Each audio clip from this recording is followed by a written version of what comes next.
Hello student. आज हम matrices के कुछ इंपॉर्टेंट क्वेश्चन देखने वाले हैं जो डेफिनेटली आपको एग्जाम में काम लगेंगे। यहाँ पे आपको एक आइडिया मिल जाएगा कि किस तरीके से जब प्रिपरेशन करनी है, जब आप प्रिपरेशन कर रहे हैं तो किस तरीके से क्वेश्चन पूछे जाते हैं। तो जस्ट इसको एक बार देख लीजिएगा। चलिए स्टार्ट करते हैं। तो basically if A is equals to one minus one and one, इस तरीके से क्वेश्चन दिया है और उन्होंने पूछ लिया कि इस एक्सप्रेशन, ये जो एक्सप्रेशन है आपका, वो क्या होने वाला है। तो यहाँ पे आपको क्या करना है, बेसिकली आपको ए क्यूब फाइंड करना पड़ेगा। It is a 2 by 2 matrix, ठीक है। और ए स्क्वायर फाइंड करना पड़ेगा जस्ट।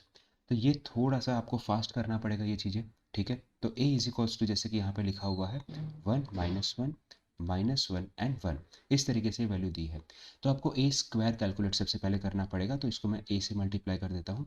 देखिए, जब आप कॉम्पिटिटिव एग्जाम की तैयारी कर रहे हो तो आपको लिखने पे इतना ही फोकस करना है जितनी ज़रूरत है, ठीक है। वहाँ पे हमें सजा के नहीं लिखना है। तो आपका फोकस होना चाहिए कि हमें प्रॉब्लम को सॉल्व करना है।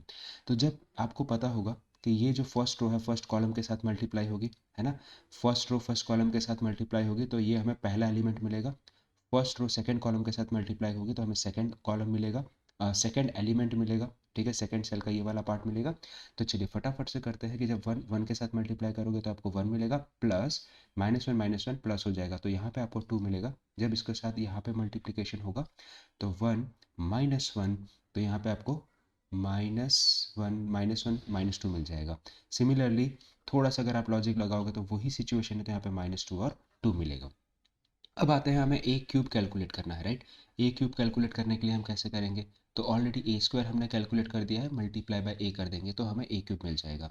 तो यहाँ पे two minus two two, right. तो अब ए के साथ हम मल्टीप्लाई करेंगे तो ए है हमारा वन एंड वन। मैं चाहूँगा कि अगर आपको ये आता है तो मेरे साथ साथ आप करिए और देखिए कि स्पीड, कितनी स्पीड में आप कर पाते हो। क्या मेरे से ज़्यादा स्पीड में कर पाते हो तो बहुत अच्छा है आपका। तो साथ साथ प्रैक्टिस भी कीजिए, अगर आपको आता है तो। नहीं आता है तो आप देख सकते हैं।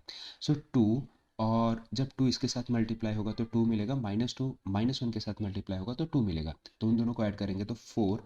सिमिलरली ये वाला पार्ट इसके साथ मल्टीप्लाई होगा तो आपको माइनस फोर मिलेगा। यहाँ पे भी minus two and minus two, तो माइनस फोर ही मिलेगा।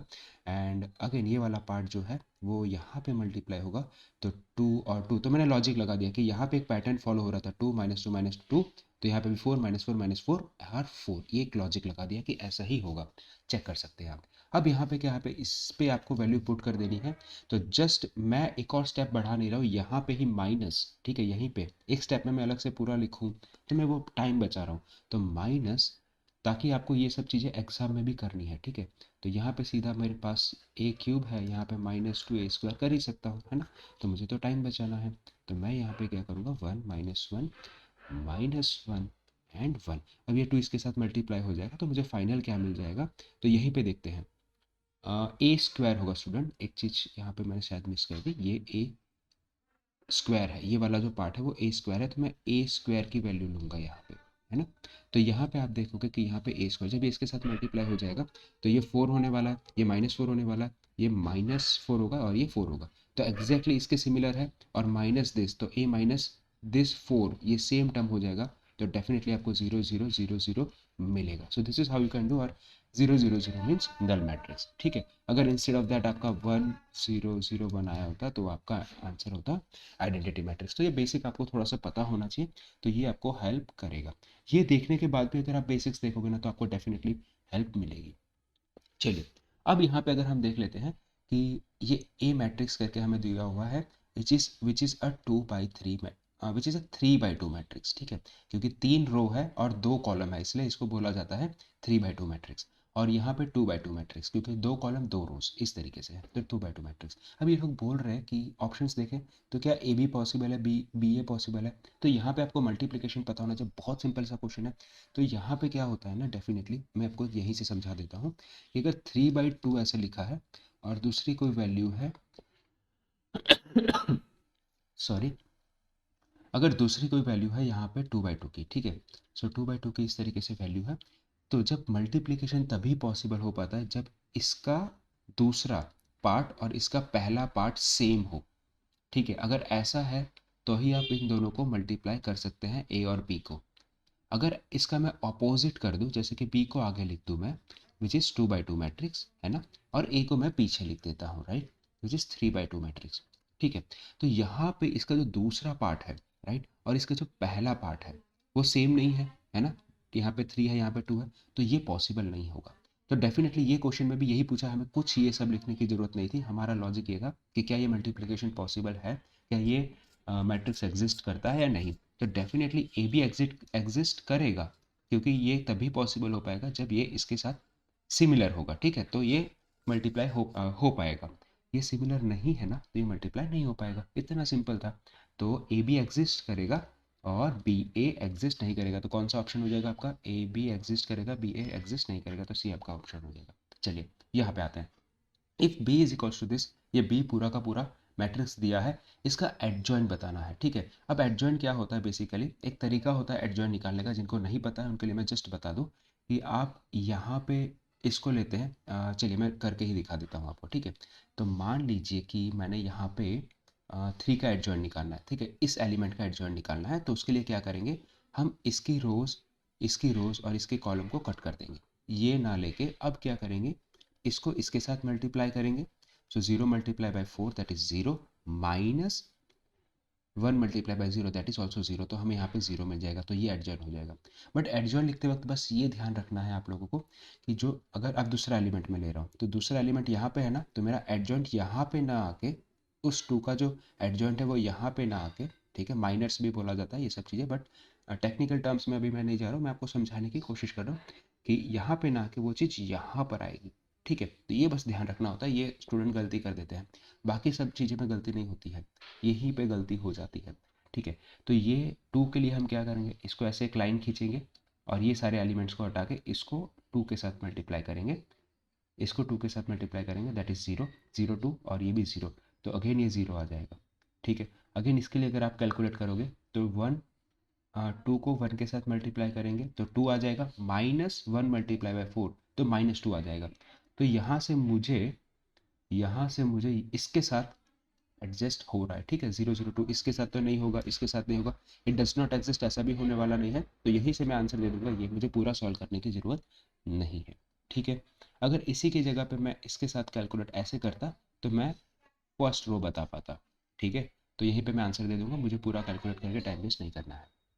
ओके, नब आप ए इज इक्वल्स टू ये 2/2 का मैट्रिक्स दिया हुआ है और आपको ये बताना है कि यह सिंगुलर है, इनवॉलेंट्री है, नील पोटेंट है या आइडम पोटेंट है। इसके लिए आपको जस्ट एक बार थ्योरी पढ़ लेनी है कि नील पोटेंट क्या कहता है, इनवॉलेंट्री क्या कहता है, ठीक है, इनवॉल्यूटरी क्या कहता है, सिंगुलर क्या कहता है, तो बस एक बार जस्ट आपको थ्योरी पढ़ लेनी है, तो आप इजीली कर पाओगे। ठीक है, अब सिंगुलर है कि नहीं, तो then this matrix is a singular और तो अब इसके लिए फॉर्मूला नहीं कहूँगा, इसके लिए एक तरीका होता है कि आपको इसका डिटर्मिनेंट सबसे पहले कैलकुलेट करना है। ठीक है, अगर ये ऐसा होता ना, अगर इसका आप डिटर्मिनेंट कैलकुलेट करते हैं और वो 0 आ जाएगा, ठीक है, तो देखते हैं क्या आता है इसका determinant.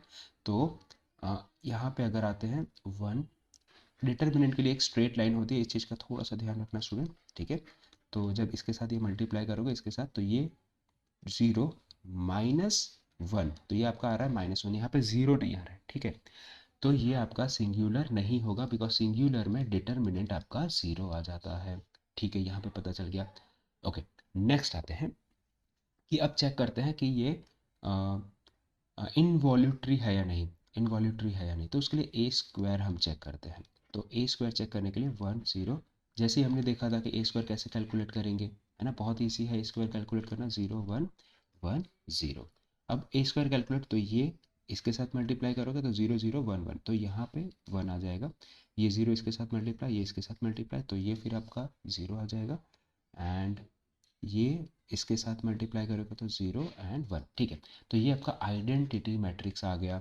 So that means this is, तो इसका आंसर क्या हो जाएगा, this is your answer, involutory, because ये कंडीशन है कि अगर ए स्क्वायर आई के बराबर हो तो वो इनवॉल्यूटरी मैट्रिक्स होता है। ये कंडीशन थी, ये कंडीशन पता थी, मैंने ये सॉल्व कर दिया, हो गया इजी एकदम से। ठीक है, चलिए चलिए स्टूडेंट जल्दी से हम नेक्स्ट क्वेश्चन देखते हैं। ठीक है, this is our last question, और इसको किस तरीके से सॉल्व करेंगे, तो यहाँ पे हमें बेसिकली डिटर्मिनेंट कैलकुलेट करना पड़ता है। So for this this value is given to, ये वैल्यू जो है वो इसके बराबर दी है, तो डिटर्मिनेंट कैलकुलेट करना पड़ेगा टू गेट द आंसर, उससे अलावा कोई भी मेथड नहीं होगा। तो जल्दी से डिटर्मिनेंट कैलकुलेट करते हैं। डिटर्मिनेंट हमें पता है, अगर इसको कैलकुलेट करना है, देखिए यहाँ पर लिखने पर मैं फोकस नहीं कर रहा हूँ, अगर फिर भी अगर आपको ऐसा लग रहा है कि ये समझ में नहीं आ रहा है, तो मैं ऐसे नेक्स्ट आप बता दीजिए मुझे कमेंट सेक्शन में, तो नेक्स्ट वीडियोस में मैं थोड़ा सा डिटेल में समझाने की कोशिश करूँगा। ये मैं मान के चल रहा हूँ कि बेसिक चीज़ें आपको आ रही होंगी, ठीक है। तो अब यहाँ पे मैंने जैसे x को ले लिया, ठीक है। सो जब मैं x को लूँगा तो मैं इन दोनों को कैंसिल कर दूंगा, इसको इसके साथ मल्टीप्लाई कर दूंगा। सो माइनस आई, इसको इसके साथ मल्टीप्लाई कर देंगे तो ये हो जाएगा -2i², और i² की वैल्यू हो जाती है आपकी -1। तो -2i², तो यहाँ पे -2 और i² यहीं पे मैं लिखता हूँ, ठीक है। सो -2i², इस i² की वजह से -1, और यहाँ पे प्लस हो जाएगा, जो मैं थोड़ा सा उन स्टूडेंट के लिए लिख रहा हूँ जिनको समझने में दिक्कत होती है। अब यहाँ पे प्लस, इसके बाद ये टर्म लेंगे हम, ठीक है। ये टर्म लेंगे तो यहाँ पे हम माइनस लेंगे, ठीक है। सो -y के लिए क्या करेंगे, इसको ऐसे कैंसिल करेंगे और ये वाले टर्म लेंगे। अब यहाँ पे माइनस है, यहाँ पे माइनस है, वो तो कैंसिल हो जाएगा। तो ये 3i² हो जाएगा, और i² क्या होता है -1, तो यहाँ पे मैं डायरेक्टली -3 लिख सकता हूँ। माइनस माइनस दिस टर्म, तो -2i is the next term, ठीक है। यहाँ पे मैंने which is equals to what, 6 + 11i, ठीक है। अब मुझे इसको इस तरीके से इक्वेट करना है कि आई टर्म एक साथ हो जाए, और जो नंबर आयोटा वाले टर्म है, कॉम्प्लेक्स टर्म, एक इमेजिनरी पार्ट एक साथ हो जाए और रियल पार्ट एक साथ हो जाए, ठीक है। तो मैं सिंपल क्या करूँगा, एक्स एक्स आई, तो यहाँ पे तो माइनस साइन है ही ना, एक सेकंड, ये ए और ये इसके साथ माइनस साइन रहेगा, ठीक है। अब ये i², तो ये प्लस हो जाएगा, तो +2x ऐसे लिख सकते हैं इसको, क्योंकि i² की वजह से -1, और ये हो जाएगा, ठीक है। -1, अब यहाँ पे -y जब इसके साथ मल्टीप्लाई करेगा तो +y, और 3 मैं यहीं पे लिख देता हूँ ऐसे, एंड इसको तो हो जाएगा +2yi, ठीक है। आगे पीछे लिखने में कोई प्रॉब्लम नहीं होता है, कम्यूटेटिव होता है, ये आपको पता ही होगा। सो 6 + 11i, ठीक है। नाउ तो जब अब यहाँ पे हम कंपेयर करेंगे रियल पार्ट और इमेजिनरी पार्ट, जब यहाँ पे हम कंपेयर करेंगे real part and imaginary part, तो देखिए क्या होगा, ये वाला जो पार्ट है, ये वाला पार्ट और ये, ठीक है। सो यहाँ पे आपका हो जाएगा -x, ठीक है, -x, और ये हो जाएगा आपका 2y। So -x + 2y is equals to what, आपको क्या मिल जाएगा, 11 मिल जाएगा। एंड 2x, ठीक है, 2x की अगर हम बात करें, तो 2x + 3y जो आपको मिल जाएगा इक्वल्स टू 6। अब आप इसको जब कैलकुलेट करोगे तो देखिए, ध्यान से देखिए कि यहाँ पे मुझे 11 चाहिए, है ना, मुझे 11 चाहिए। अगर मुझे कैलकुलेट नहीं करना है, ठीक है, एक्स और वाई की वैल्यू पुट करके आप कैलकुलेट कर सकते हो, बट मैं एक लॉजिक लगा रहा हूँ, मुझे यहाँ पे 11 चाहिए। तो इसमें कुछ मल्टीप्लाई ऐसा होगा, और मुझे यहाँ पे 2 ही वैल्यू है, 4 और 3 ही दी हुई है, ठीक है। तो यहाँ पे मैं अगर 4 मल्टीप्लाई करता हूँ, तो 4 मल्टीप्लाई करके मुझे 8 मिलेगा, और उसमें अगर 3 ऐड हो जाए तो मुझे 11 मिल जाएगा। अगर उसमें 3 ऐड हो जाए तो मुझे 11 मिल जाएगा। तो 3 यहाँ पे ले सकते हैं, बट यहाँ पे माइनस साइन है, तो ऐसा कुछ हो कि यहाँ पे -3 अगर इसके साथ मल्टीप्लाई हो जाए तो मुझे 3 मिलेगा, और 4 मल्टीप्लाई हो जाए तो मुझे 8 मिलेगा। तो this is I will get 11। तो यहाँ पे डायरेक्टली आप बता सकते थे, instead of doing any calculation, कि इस तरीके से आपको आंसर मिल जाएगा। So student, that's it for the day. I will try कि इस तरीके से क्वेश्चन मैं आपके लिए लाता रहूँ। So thank you very much. जय हिंद, वंदे मातरम।